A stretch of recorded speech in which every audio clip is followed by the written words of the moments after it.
vous êtes présents. Merci Béatrice Lemar, merci Monsieur Jagoudet de vous être déplacé pour soutenir le mouvement initié par la CFDT pour défendre les conditions d'hébergement des résidents de l'hôpital de l'EHPAD de Pleuhermel, mais aussi les conditions de travail des personnels soignants. Des promesses de réhabilitation des bâtiments d'EHPAD avaient été faites en même temps que la construction de ce nouveau bâtiment.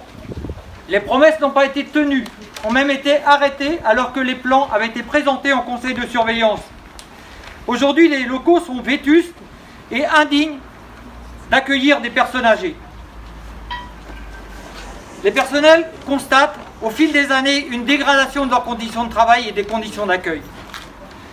Donc à la veille des élections départementales et régionales, les personnels du centre hospitalier souhaitent alerter les candidats et futurs élus sur l'offre de soins des territoires ruraux.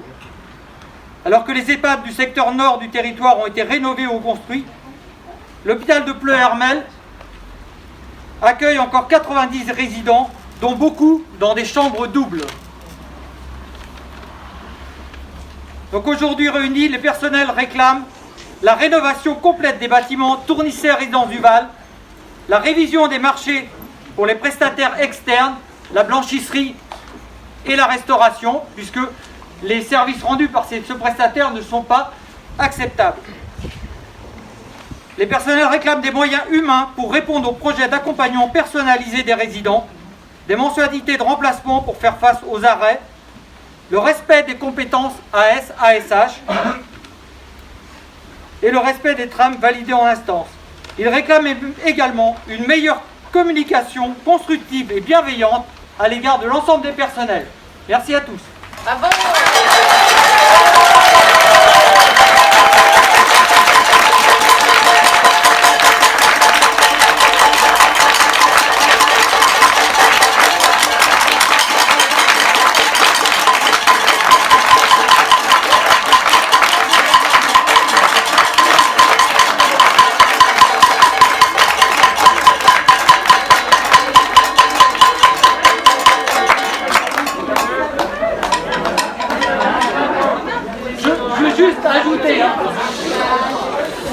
Je veux juste ajouter que notre député Paul Molac n'a pas pu être là aujourd'hui, il nous a envoyé un petit mot ce matin, mais il est représenté et donc par Maëva et Christophe, et donc bien sûr il nous accorde tout son soutien et merci à lui.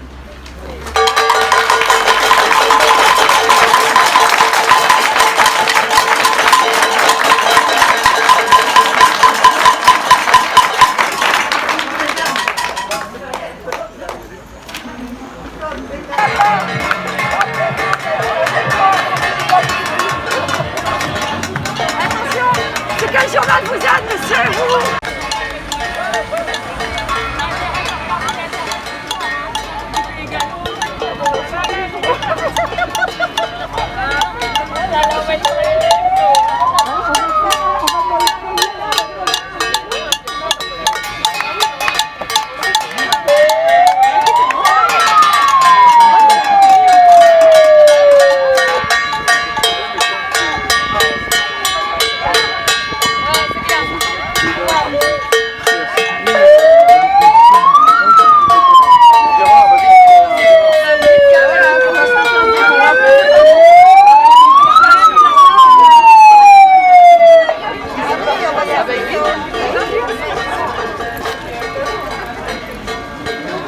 Du concret. Beaucoup de faisous que de... Ah bah, non, il y a beaucoup de faisous, il y a beaucoup de bisous, il n'y a pas assez de faisous. Je suis pas trop peu, moi. Non.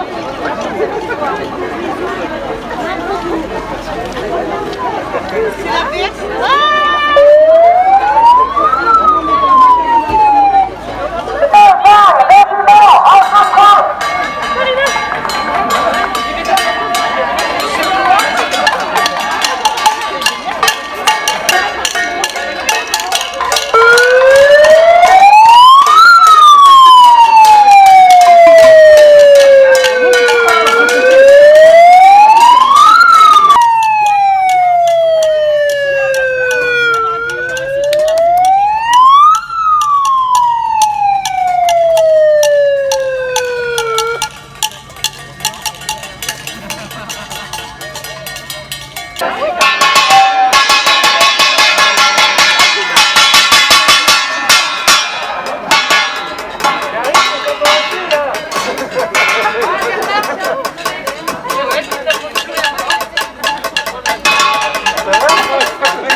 lui expliquer. Bah, je vais essayer de retraduire ce que vous avez dit, mais c'est jamais évident de retraduire à propos d'une directrice, vous savez. Je vais rester. Allez. Donc déjà merci à Madame Jeanne de nous avoir accordé un petit moment. Donc on lui a rapporté toutes les difficultés que vous connaissez au quotidien et que nos résidents connaissent malheureusement. L'antériorité aussi des projets qui n'ont pas été menés à bout, c'est-à-dire la rénovation des lits d'EHPAD Tournisset et Résidence du Val. Donc il y a un projet qui est sur les tables dans les mains des financeurs pour la reconstruction totale des lits de Tournisset et de Résidence du Val. Donc c'est un projet quand même qui est pour des résidents de cet âge-là. Moi je considère que c'est un projet qui est quand même assez long terme puisqu'on parle de 4-5 ans minimum, donc c'est encore très très long. Donc les conditions de travail vont encore être difficiles. Il n'y a pas de solution pour la pénurie de personnel. Il n'y a pas de solution à court terme pour l'amélioration des conditions de travail au niveau de la résidence du Val, où la température, c'est inquiétant ces jours-ci de voir des lits, des chambres à plus de 30 degrés. Mais Madame Jeanne nous affirme qu'ils font le nécessaire pour essayer de trouver des solutions. On va être vigilant, puis on revient vers vous et de toute façon vous n'hésiterez pas à revenir vers nous dès que ça n'ira pas. Voilà, si Madame Jeanne veut compléter. Oui, je vous laisse la parole. Juste peut-être une précision. Nous allons présenter aux instances du mois de juin donc ce qu'on appelle un schéma directeur architectural dans lequel sont inclus et sont intégrés notre projet, notre ambition de rénover. Quand je dis rénover, c'est de reconstruire les 2 EHPAD qui n'ont pas été reconstruits en 2013 à la suite du Code des Tilleuls, c'est la résidence du Val et le Tournisset. Donc c'est notre ambition, ça fait partie de notre motivation que vraiment d'améliorer le confort, l'accueil et la prise en charge de nos personnes âgées. Et là-dessus, nous savons que nous aurons besoin du soutien des collectivités territoriales, du soutien de l'ARS, du soutien du national pour nous aider dans le financement parce que ce n'est pas une opération qu'un établissement peut porter seul. Le contexte actuellement qui consiste à relancer au niveau national l'investissement pour la santé et l'investissement pour les établissements médico-sociaux montre bien que c'est quelque chose qui est un contexte et une préoccupation qui doit être une préoccupation nationale pour le grand âge et qui doit pouvoir être aidée.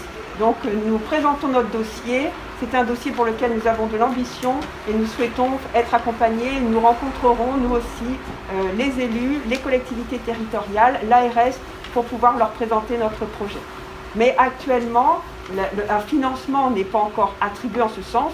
On est dans l'étude, on est en train de pousser, de porter notre projet et on espère avoir du soutien local, du soutien régional et puis une écoute et un engagement de nous accompagner au niveau national. Il ne faut pas oublier que les résidents payent à peu près 2 000 € par mois. Non mais j'en ai conscience, nous en avons conscience, nous en avons tous conscience.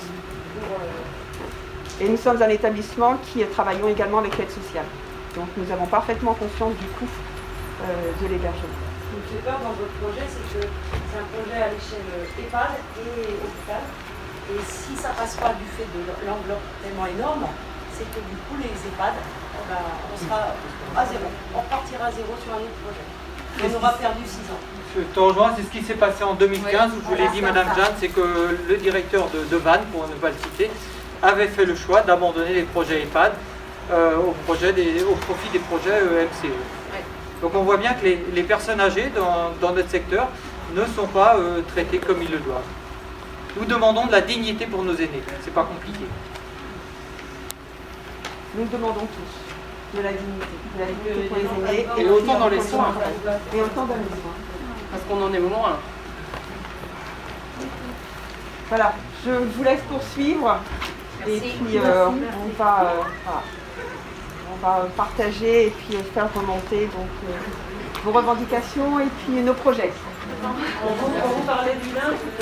Oui, vous avez dit de me le